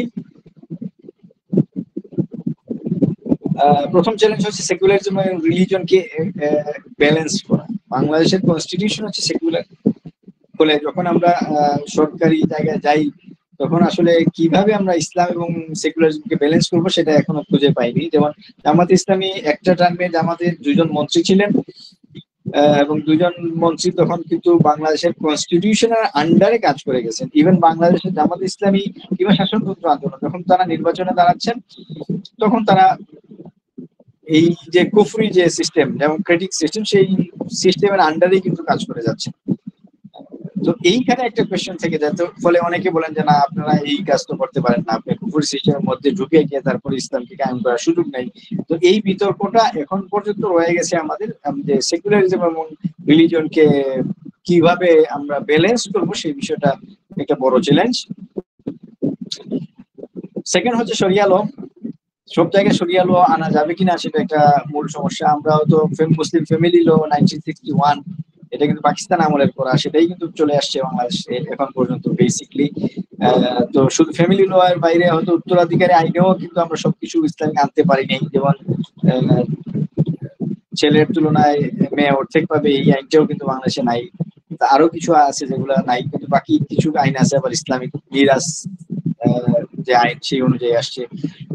আর হুদুদ, কিসাস, এই সমস্ত ক্ষেত্রে আমরা কখনোই দেখতে পাইনি ল ছিল। ফলে এখানে একটা কোয়েশ্চেন থেকে যায় যে আসলে বাংলাদেশে যারা খিলাফতের আন্দোলন করছেন তারা শরিয়া ল কিভাবে প্রতিষ্ঠা করবেন। এটা তো প্রায় অসম্ভব যে আসলে আমরা 1/2 মেজরিটি পেয়ে যাব ইসলামিক দলগুলা। ফলে তারা কিভাবে কনস্টিটিউশন চেঞ্জ করবেন, কিভাবে সিআরপিসি, সিপিসি, এই যে প্রচলিত ল গুলা আছে সেগুলা চেঞ্জ করবেন, সেগুলা নিয়ে আসলে খুব বড় আকারের কোন রোড ম্যাপ নাই। ফলে এটা একটা বড় চ্যালেঞ্জ হয়ে দাঁড়াচ্ছে। তারপর হচ্ছে পলিটিক্যাল পোলারাইজেশন। এইখানে এই কাজটা নর্মালি আবারও বলি, সেটা 2013 পর থেকে শুরু হয়েছে, যে ইসলামিক পার্টি এবং সেকুলার পার্টিরা পুরাপুরি মুখোমুখি দাঁড়ানো। আওয়ামী লীগ, বিএনপি এখন দুটাকে মিক্স আপ করে কাজ করার চেষ্টা করছে। আওয়ামী লীগও একসময় মিক্স আপ করে কাজ করতো, কিন্তু 2008 পরবর্তীতে যখন তারা আসে তারপর থেকে তারা একটা প্রান্তিকতায় চলে যায়, একটা পোলারে, এবং ইসলামিক পার্টিগুলা মানে জোর করেই আরেকটা মেরুতে দাঁড় করিয়ে ফেলে তারা। যেমন বুশ যেটা বলছিল যে তুমি যদি সন্ত্রাস বিরোধী যুদ্ধে আমাদের সাথে না আসো তাহলে তুমি নিজেই সন্ত্রাসী। তার মানে দুইটা গ্রুপ, একটা সন্ত্রাসী, একটা হচ্ছে আমেরিকান গ্রুপ, মানে এর মাঝামাঝি কোনো অবস্থান নাই। বিএনপি এখনো মাঝামাঝি অবস্থানে আছে। আওয়ামী লীগ একটা পর্যায়ে মাঝামাঝি ছিল, কিন্তু আওয়ামী লীগ একটা পর্যায়ে এসে একটা মেরুতে চলে যায়, অন্য মেরুতে ইসলামিক পার্টি গুলাকে নিয়ে আসছে। সেটা ইসলামিক পার্টির জন্য ভালো না খারাপ সেটা একটু ডিফারেন্ট ইস্যু, কিন্তু এটা আমাদের জন্য একটা চ্যালেঞ্জ যে আমরা আমাদের মেরুটাকে ধরে রাখবো এবং এই মেরুটাকে শক্তিশালী করে অপর মেরুকেও আমরা ডমিনেন্স করতে পারবো। সেই বিষয়টা এটা একটা বড় চ্যালেঞ্জ। 4 নম্বর চ্যালেঞ্জ হিসেবে আমরা বলতে পারি এক্সট্রিমিজম। এটা হচ্ছে সবচেয়ে বড় হাতিয়ার ইসলাম বিদ্বেষীদের জন্য। তারা যে কোনো ক্ষেত্রেই তাদেরকে ইসলামিক যারা কথাবার্তা বলেন, একটু ইসলামী শরিয়ার কথা বলেন, ইসলামী আইনের কথা বলেন, ইসলামের বিরোধী যে সমস্ত আইন কানুন আসছে বা সোশ্যাল ভ্যালুজ আসছে, সেই ভ্যালুজ গুলাকে বিপক্ষে কথা বলেন, তো তাদেরকে জঙ্গি ট্যাগ দেওয়া হয়। জঙ্গি ট্যাগ দিলে মিডিয়ার কভারেজ পাওয়া যাচ্ছে, আন্তর্জাতিক সাপোর্ট পাওয়া যাচ্ছে। তো এই বিষয়গুলো হচ্ছে বড় আরেকটা চ্যালেঞ্জ ইসলামিক পার্টি গুলার জন্য। যখন তারা কাজ করতে নামবেন ময়দানে বা কাজ করছেন যখন, তখন এই ট্যাগ গুলা যখন আসবে তখন সেটা কিভাবে মেনটেন করবেন সেটা একটা বড় চ্যালেঞ্জ। লিগ্যাল রেস্ট্রিকশন আছে অনেক সময়। বাংলাদেশে অনেকগুলো ইসলামিক পার্টিকে আইনগতভাবে নিষিদ্ধ করে দেওয়া হয়েছে বা হয়েছে, আগে হয়েছে, সামনে হওয়ার একটা সুযোগ ছিল। যেমন জামাত ইসলামীকেও অলরেডি ব্যান করে ফেলছিল গত জুলাই অগাস্টের প্রথম দিকে। তো এই কাজগুলা কিন্তু নন ইসলামিক পার্টি গুলা এই কাজগুলা করে থাকে। তো এটা যেটা বিপরীতে আমরা অন্য নন ইসলামিক পার্টি গুলাকে ব্যান করার কোন সুযোগ আমরা খুব বেশি দেখি না। রিসেন্টলি আওয়ামী লীগকে ব্যান করা হয়েছে, সেটা ইসলামের ইস্যুতে না, সেটা মানবতার ইস্যুতে করে ফেলা হয়েছে। তো এই ব্যান করার যে কালচার, সেই কালচারে ইসলাম নিয়ে একটু কথাবার্তা বলেই ব্যান করে ফেলা, জঙ্গি চেক দেওয়া, এই বিষয়গুলো আসছে, এগুলো আমাদের জন্য একটা বড় চ্যালেঞ্জ। সোশ্যাল এবং কালচারাল কন্ট্রোভার্সিস গুলো আছে বেশ কিছু জায়গায়। আমাদের আইডিয়াগত জায়গা থেকে আমরা এই বিষয়গুলা ইসলামিক পার্টি গুলা ফেস করতে হয়। যেমন নারী ইস্যু একটা বড় ইস্যু, মাইনরিটি ইস্যু একটা আছে, তারপরে বাক স্বাধীনতার ইস্যু, কতটুকু আমরা বলতে পারবো, ইসলামের পক্ষে বলতে পারবো কিনা, এই টাইপের বেশ কিছু ইস্যু আছে যেগুলা সোশ্যালি এবং কালচারালি আমাদের জন্য কন্ট্রোভার্সিয়াল, এবং সেই বিষয়টা নিয়ে ব্যাপক ভুল ধারণার জায়গাটাও আছে। 7 নম্বরে আমরা বলবো যে ইয়াং পিপুল যারা ইউথ আছে এবং মিডিয়া, সোশ্যাল মিডিয়া ইনফ্লুয়েন্স যে বিষয়গুলো আছে সেগুলা এখনো ইসলামপন্থীদের হাতে নাই। যদিও সোশ্যাল মিডিয়াতে ইসলামপন্থীরা বেশ সরব, কিন্তু তারপরেও সোশ্যাল মিডিয়ার মূল অংশটা কিন্তু নন ইসলামিক মানুষদের হাতে। ফলে যে কোনো একটা ইস্যু আসলেই তারা কিন্তু সেটাকে ফুলিয়ে ফাঁপিয়ে বড় করে ফেলে, যেটা ইসলামের বিপক্ষে অনেক সময় চলে যায়। রিসেন্ট সময় ডাকসু ইলেকশন নিয়ে যদি আমরা দেখি, অনেকগুলা দল, অনেকগুলা প্যানেল আসছে, কিন্তু শেষ পর্যায়ে এসে দেখা যাচ্ছে যে বাকি সব প্যানেল একদিকে চলে গেছে, দুইটা ইসলামিক প্যানেল ছাড়া। ইসলামী আন্দোলন তার জায়গাতে আছে, আর একটা স্বতন্ত্র প্যানেল আছে, সেটা তাও এখন পর্যন্ত নিউট্রালিটি বজায় রাখছে। বাকি যতগুলা ছিল সবগুলো এক জায়গায় চলে গেছে জামাত শিবির প্যানেলকে ঠেকানোর জন্য। ফলে এই জায়গাটা আমরা সবসময় দেখতে পাই, ইউথদের মধ্যে সোশ্যাল মিডিয়া ইনফ্লুয়েন্সের কারণে কোনো কিছু হলেই ইসলামপন্থীদের বিপক্ষে একটা বড় গ্রুপ দাঁড়িয়ে যায়। তো এটাও আমাদের জন্য একটা বড় চ্যালেঞ্জ যে আসলে আমরা ইসলামপন্থীরা কিভাবে এই চ্যালেঞ্জ গুলো আমরা মিটিগেট করব, সেটা আসলে আমাদের চিন্তার বিষয় অনেক অনেক ক্ষেত্রে। তো আমি বলবো যে ইসলামিক পলিটিক্স এর এই বিষয়গুলো আছে, এবং মোটা দাগে যদি বলতে চাই সামনের দিনগুলা কেমন আসবে, সেক্ষেত্রে আমার নিজের অবজারভেশন হচ্ছে যে জুলাই পূর্ববর্তী যে সময়টা ছিল সেগুলোর তুলনায় এখন আমরা বেশ ভালো অবস্থানে আছি, এবং সম্ভবত বাংলাদেশের ইতিহাসে এখনকার সময়টাই হচ্ছে সবচেয়ে ইসলামপন্থীদের জন্য সবচেয়ে উত্তম সময়, যেটা আগে কখনোই ছিল না, সম্ভবত ভবিষ্যতেও কখনো আসবে বলে মনে হয় না। এবং এই সময়ে আমরা দুইটা গ্রুপ, যেটা ইউথদের কথা বললাম, ইউথদের একটা বড় অংশ ইসলামপন্থীদের সাথে আসি, পাশাপাশি যে প্রবলেমটা ছিল আমাদের, যে গ্রাসরুট লেভেলে আমাদের সমর্থন কম ছিল, এইটাও অনেকটা কাটিয়ে উঠে গেছে। যে এখন ইদানিং রিক্সাওয়ালা কিংবা শ্রমজীবী মানুষগুলা, কৃষকগুলা সবাই কিছুটা ইসলামপন্থীদের পক্ষে আসছে, কারণ হচ্ছে বাকিদের দ্বারা এত বেশি নির্যাতিত হয়েছে যে তারা চিন্তা করছে যে এখন হয়তো ইসলামপন্থীদের আসলে একটা ভালো জায়গা আসতে পারে। ফলে ইসলামপন্থীদের জন্য একটা বড় সুযোগ সামনের সময়গুলোতে পলিটিক্যাল জায়গা থেকে। আর সেকেন্ড হচ্ছে পলিটিক্যাল জায়গাকে স্ট্রং করার জন্য কালচারালি এবং সোশ্যালি কিছু কাজ করা দরকার, সে কাজগুলো কিছুটা হচ্ছে। ফলে আশা করা যায় যে সামনের দিনগুলা কিছুটা ভালো অবস্থান আসবে। থার্ড আরেকটা বিষয় হচ্ছে যে ইসলামিক এই পলিটিক্স কে কেন্দ্র করে একটা ইস্যু সবচেয়ে বেশি জরুরি, সেটা হচ্ছে ইসলামিক পলিটিক্যাল পার্টিগুলোর ঐক্য স্থাপন। সেটা যদি হয় তাইলে আমি বলবো যে সামনের দিনগুলো বাংলাদেশে ইসলামের দিন হবে। আর যদি ঐক্যটা না হয়, যদি ঐক্য প্রসেস গুলা অনেক জটিলতা আছে, কিন্তু চেষ্টা করা হচ্ছে, হয়তো বড় আকারে হবে না, কিন্তু ছোট আকারে হলেও সেটা ইসলামের জন্য কল্যাণকর হিসেবে আমরা মনে করবো। অন্তত 3টা পয়েন্টে আমার কাছে মনে হচ্ছে যে সামনের দিনগুলোতে বেশ কিছু পটেনশিয়াল আছে, এবং একটা হচ্ছে ঐক্যের একটা সম্ভাবনা আছে বিভিন্ন ভাবে। সেকেন্ড হচ্ছে যে পলিটিক্স এর বেসিক হিসেবে সোশিও কালচারাল জায়গাগুলোতে মজবুত অবস্থান নিয়ে আসা, ইকোনমিক এবং এডুকেশন সেক্টরে নিজেদের একটা অবস্থান ধরে রাখা, এই বিষয় এই সমস্ত সেক্টর যখন কাজ করবে তখন এই ইসলামপন্থীদের একটা জায়গা আসবে। আবারও মাথায় রাখবেন, ইসলামপন্থী কেবলমাত্র জামাত ইসলাম না, সবাই। যেমন বর্তমান সময়ে আসুন্নাহ ফাউন্ডেশনের নাম আমরা নিতে পারি। সোশ্যাল ওয়ার্কের ক্ষেত্রে বর্তমান বাংলাদেশে 1 নাম্বার জায়গায় আছে আসুন্নাহ ফাউন্ডেশন। যে কোনো বিপদ আপদ, যে কোনো সমাজ সংস্কারমূলক কাজে মানুষের ভরসার জায়গা, ইভেন সরকারেরও এখন একটা ভরসার জায়গা হচ্ছে আসুন্নাহ ফাউন্ডেশন। ফলে এই যে একটা জায়গা ক্রিয়েট করা, এই জায়গাটা অনেক বড় একটা কাজে দেবে সামনের বাংলাদেশের জন্য। আসুন্নাহ ফাউন্ডেশনের থেকে যারা সুবিধা পেয়েছেন, কোনো না কোনো সামহাও 10 বছর পরে এই সংখ্যাটা প্রায় কোটি ছাড়িয়ে যাবে।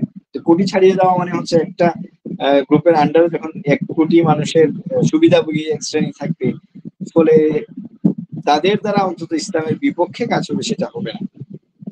তো এই জিনিসগুলা, এটাই বলছিলাম যে এডুকেশনের ক্ষেত্রে, সোশ্যাল ওয়ার্কের ক্ষেত্রে, কালচারাল ক্ষেত্রে যখন এই স্ট্রং অবস্থানটা নিতে পারবে, সেই সুযোগটা কিন্তু এখন আসছে। এবং মিডিয়া কাভারেজের ক্ষেত্রে দেখবেন, আগে 24-এর আগের মিডিয়া এবং বর্তমান মিডিয়ার মধ্যে আকাশ পাতাল তফাৎ। 2-একটা মিডিয়া ছাড়া, প্রথম আলো, ডেইলি স্টার সহ যেগুলো আছেন একেবারে বাম ঘরানার, তারা এখন পর্যন্ত যতটুকু সম্ভব ইসলামের বিপক্ষে বলে যাচ্ছে। কিন্তু অনেকগুলা মিডিয়া আছে যেগুলো আগে বেশিরভাগের পক্ষে কথা বলছে, এখন এসে তারা ইসলামের পক্ষেও কথাবার্তা বলছে। তো এইরকম ভাবে যখন আমরা, এবং এইটার মিডিয়া তো আসলে নিজে কিছু করে না, মিডিয়ার ভেতরের যে সমস্ত জনবল থাকেন তারাই মূলত মিডিয়াকে একটা পন্থী হিসেবে দাঁড় করান। তো এই কাজটাও কিন্তু এখন শুরু হয়েছে। তো আশা করা যায় এটাও ভবিষ্যতের ইসলামপন্থীদের জন্য, ইসলামের পলিটিক্স এর জন্য ভালো হবে। আর 2টা ইস্যু বললাম, একটা যে ইখতিলাফ নিরসন, 2 নম্বর হচ্ছে পলিটিক্যাল স্টেবিলিটি হিসেবে বিভিন্ন জায়গায় শক্ত অবস্থান। আর প্রথম ইস্যুটা হচ্ছে নির্বাচনে ভালো করার একটা সুযোগ চলে আসা, যেহেতু গ্রাসরুট লেভেল এবং ইউথদের মধ্যে বেশ বড় আকারের একটা সচেতনতার জায়গা সৃষ্টি হয়েছে। ফলে নেক্সট নির্বাচনে ইসলামপন্থীদের ভালো করার বেশ সুযোগ রয়েছে, যদি তারা পলিটিক্যাল ডিসিশন গুলো ঠিক মতো নিতে পারে। এই ছিল মোটামুটি বাংলাদেশের ইসলামিক পলিটিক্স এর অবস্থান। আপনাদের কোনো কোয়েশ্চেন আছে কিনা?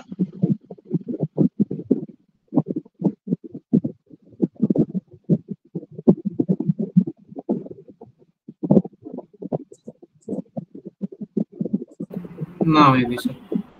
ওকে, কোয়েশ্চেন যদি না থাকে তাহলে আমি আপনাদের ফাইনাল প্রিপারেশনের জন্য আমি 5টা কোয়েশ্চেন একটু আইডিয়া দিই। এই টপিক তো আমরা 5টা বলেছি। 1 নম্বর হচ্ছে বাংলাদেশের ইসলামের, 1 নম্বর হচ্ছে বাংলাদেশের ইসলামের আগমন এবং ক্রমবিকাশ, 2 নম্বর হচ্ছে বাংলাদেশের ইসলামের দাওয়া সেক্টরের কিরকম অবস্থা, 3 নম্বর বাংলাদেশের ফিনান্সিয়াল এবং ইকোনমিক সেক্টরের কি অবস্থা, 4 নম্বর হচ্ছে বাংলাদেশের এডুকেশন সেক্টরে ইসলামিক কি অবস্থা, 5 নম্বর হচ্ছে বাংলাদেশের পলিটিক্স ইসলাম কি অবস্থায় আছে। এই হচ্ছে 5টা মূল টপিক। ওকে, এখন আমি বলবো যে আসলে আপনারা কি টাইপের কোয়েশ্চেন গুলো পড়বেন। প্রথম কোয়েশ্চেন হচ্ছে বাংলাদেশে ইসলামের আগমন এবং ক্রমবিকাশের ক্ষেত্রে আগমন, বাংলাদেশে ইসলাম কিভাবে আগমন করলো, এইরকম একটা কোয়েশ্চেন থাকতে পারে। এবং পাশাপাশি আপনাদের তো নরমালি 2-3টা মিলিয়ে হচ্ছে একটা কোয়েশ্চেন। আরেকটা থাকতে পারে, আমি 9টা থিওরি পড়াইছিলাম, আপনাদের এখান থেকে 3-4টা থিওরি করে নিয়েন। আমি হয়তো বলবো যে 3টা থিওরি লিখেন বা 4টা থিওরি লিখেন, এই টাইপের হয়তো একটা কোয়েশ্চেন থাকতে পারে যে ইসলামের ক্রমবিকাশের ক্ষেত্রে বা বাংলাদেশে ইসলামের বিস্তারের ক্ষেত্রে প্রচলিত 3টা থিওরি সম্পর্কে আলোচনা করব। ওকে ফাইন, এই টাইপের কোয়েশ্চেন থাকতে পারে বাংলাদেশের ইসলামের আগমন এবং ক্রমবিকাশ সম্পর্কে। তারপরে আসে হচ্ছে ইসলামিক দাওয়া। দাওয়া নিয়ে আমি বেশ কিছু আলোচনা করি। দাওয়াকে কি কি গ্রুপ দাওয়া দেয়, কি রকম মেথড গুলা দাওয়াতে প্রচলিত, যে ডোর টু ডোর দাওয়াত দেওয়া, গ্রুপকে দাওয়াত দেওয়া, মিডিয়ার মাধ্যমে দাওয়াত দেওয়া, পাবলিকেশনের মাধ্যমে দাওয়াত দেওয়া, অনেক কিছু আমরা আলোচনা করেছিলাম। স্লাইডে আপনারা পাবেন এই বিষয়গুলা। তো দাওয়াতের ক্ষেত্রে দাওয়া কাকে বলে সেটা একটু দেখে নেবেন। আর পাশাপাশি বাংলাদেশের দাওয়াতের পদ্ধতি, দাওয়াতের কি কি দলগুলো আছে সেগুলো একটু দেখবেন, এবং দাওয়াতের কি সম্ভাবনা আছে এই বিষয়গুলো একটু করলেই আশা করি যে আপনি উত্তরটা দিতে পারবেন। 3 নম্বর হচ্ছে বাংলাদেশের ইকোনমিক্স নিয়ে বা এই ফিনান্সিয়াল সিস্টেম নিয়ে আলোচনা করা। বাংলাদেশের ইকোনমিক্স এর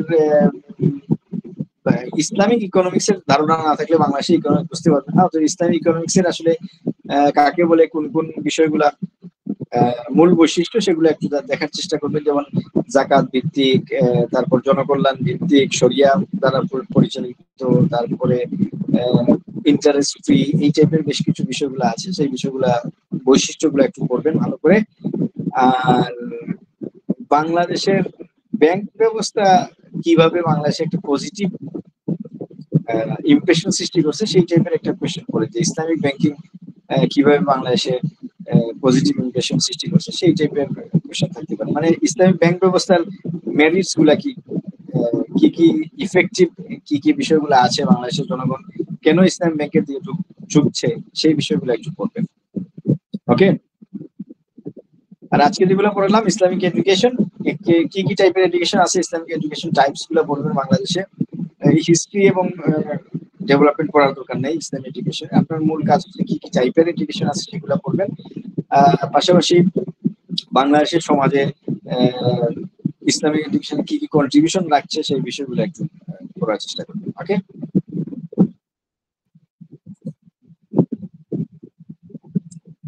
পলিটিক্স এর ক্ষেত্রে লাস্ট ইস্যু হচ্ছে পলিটিক্স এর ক্ষেত্রে যেটা হলো যে বাংলাদেশে কি পলিটিক্যাল পার্টি গুলো আছে ইসলামিক, এবং কি চ্যালেঞ্জ গুলা ফেস করতেছে সেগুলা দেখবেন। চ্যালেঞ্জ গুলা ইসলামিক পার্টির সামনের ভবিষ্যৎ গুলা কি হতে পারে, এই টাইপের কোয়েশ্চেন থাকতে পারে।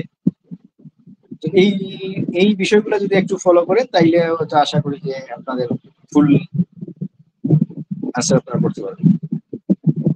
এবার বলেন কোনো কোয়েশ্চেন আছে কিনা।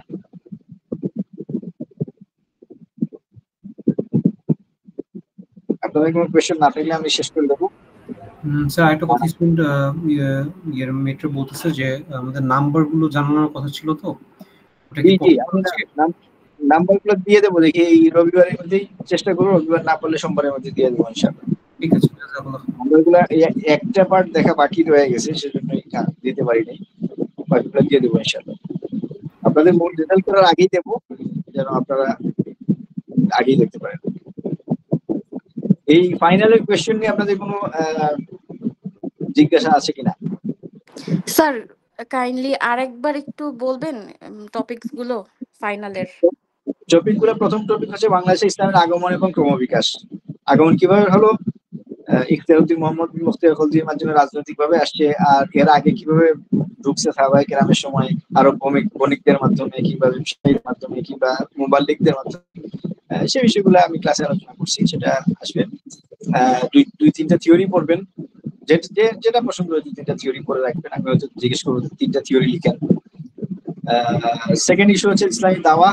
ইসলামী দাওয়া কাকে বলে, বাংলাদেশের দাওয়াতের কি অবস্থা আছে, কি মেথডে দাওয়াত হয়, কারা দাওয়াতের কাজগুলো করে থাকেন, এই বিষয়গুলো একটু পড়ার চেষ্টা করবেন। থার্ড ইস্যু আমি আলোচনা করছিলাম ইসলামিক ইকোনমিক্স এর মূল বৈশিষ্ট্যগুলি কি ইসলামিক ইকোনমিক্স এর, সেই বিষয়গুলো পড়বেন কাকে বলে। আর পাশাপাশি বাংলাদেশের ব্যাংকিং সেক্টর কিভাবে আসলে ইসলামিক ব্যাংকিং সেক্টর কিভাবে ফ্লোরিশ করছে কিংবা কিভাবে জনগণকে আকৃষ্ট করছে, এই বিষয়গুলো একটু পড়বেন। মানে তাদের যে মেরিটস গুলা কি ভালো ভালো কাজ করছে, বিষয়গুলো উল্লেখ করার চেষ্টা করবেন। আর আজকে যেগুলো পড়লাম টাইপস অফ ইসলামিক এডুকেশন, বাংলাদেশে কি কি টাইপের ইসলামিক এডুকেশন প্রচলিত সেই বিষয়গুলো আলোচনা করবেন। পাশাপাশি বাংলাদেশের ইসলামিক এডুকেশনের কন্ট্রিবিউশনটা কি, আসলে ইসলামিক এডুকেশন থেকে যারা পড়ে আসছেন তারা কি কি কাজ করছেন, সমাজে কি কি কাজ, সেটা কিছুটা আলোচনা করছি, সেগুলো লিখবেন। আর লাস্ট হচ্ছে ইসলামিক পলিটিক্স নিয়ে কাজ করা, পলিটিক্যাল পার্টিগুলা কি কি আছে বাংলাদেশে এবং তারা কিভাবে কি কি মূল চ্যালেঞ্জ গুলা ফেস করছে সেগুলো লিখবেন। চ্যালেঞ্জ দেখতে গিয়ে আপনারা যদি চান যে ৭১ থেকে পরবর্তী সময়ে কিরকম ন্যারেটিভ গুলো রেডি হচ্ছে বিষয়গুলো আনতে পারেন, সেগুলো কিছু চ্যালেঞ্জ আমি আলাদা করে আলোচনা করছি। আর সামনের কি কি ভবিষ্যৎ হতে পারে, কি কি সম্ভাবনা আছে বাংলাদেশের ইসলামিক পলিটিক্যাল পার্টিগুলার, সেই বিষয়গুলো আলোচনা করবেন ইনশাআল্লাহ। এই হচ্ছে আপনাদের 5টা টপিক, এবং আমি রোববারের রাতের মধ্যে আশা করি ইনশাআল্লাহ আপনাদের স্লাইড গুলা আমি কিতে তুলে দেবো গুগল ক্লাসরুমে। এই 5টা স্লাইডে তুলে দেবো, আশা করি এখান থেকে যদি আপনারা পড়েন। আমার স্লাইড হয়তো শর্ট করলে লেখা থাকবে, হয়তো বলা থাকবে যে এডুকেশনের একটা মূল সমস্যা হচ্ছে সোশ্যাল ইন্টিগ্রেশন, সেটা আপনারা সোশ্যাল ইন্টিগ্রেশন লিখবেন, লিখে একটু ব্যাখ্যা করে দিবেন যে আসলে সামাজিক স্টেটাসটা যারা কওমি মাদ্রাসা তারা আসলে আলাদা করে মাদ্রাসার ভিতরেই থাকে, সামাজিক লোকজনের সাথে মেলামেশার সুযোগ নাই, সেই স্টেটাসটা তাদের মধ্যে নাই, তো ফলে এটা একটা বড় প্রবলেম। কিংবা integration of with the national curriculum, এটার সাথে মিল নাই, ফলে এই বিষয়গুলো আমি জাস্ট শর্ট করে লেখা থাকবে, আপনাদের কাজ হবে এটাকে ইলাবোরেট করে একটু লেখা। আপনারা খুব বেশি লেখেন না তো, সেজন্য ওই শর্টের মূল টপিকটা জানা থাকলে আপনাদের নিজের মতো করে বিষয়গুলো লিখে দিতে পারবেন। আর কোনো কোয়েশ্চেন আছে নাকি ভাই? না থাকলে শেষ করে দেবো। আচ্ছা, শেষ করে আসছি। ওকে, তারপরেও যদি আপনাদের কোনো বিষয়ে কোনো কিছু ঝামেলা থেকে যায় তাহলে পার্সোনালি নক করেন হোয়াটসঅ্যাপে, আমি চেষ্টা করবো আপনাদের সাথে কথা বলতে কিংবা আপনাদের প্রবলেমগুলো সলিউশন করতে। ওকে, আপনারা যেটা করবেন আমার স্লাইডটা পাওয়ার সাথে সাথে ওই স্লাইড গুলাকে নিয়ে আপনারা প্রশ্ন আকারে সাজিয়ে ফেলবেন। আমি প্রশ্নগুলো কিন্তু বলে গেছি, প্রশ্নগুলো যদি লিখে থাকেন তাহলে লিখছেন, আর না করার নেই। তো সাজিয়ে ফেললে আপনারা পরীক্ষার হলে কি আর ঝামেলা করবেন না।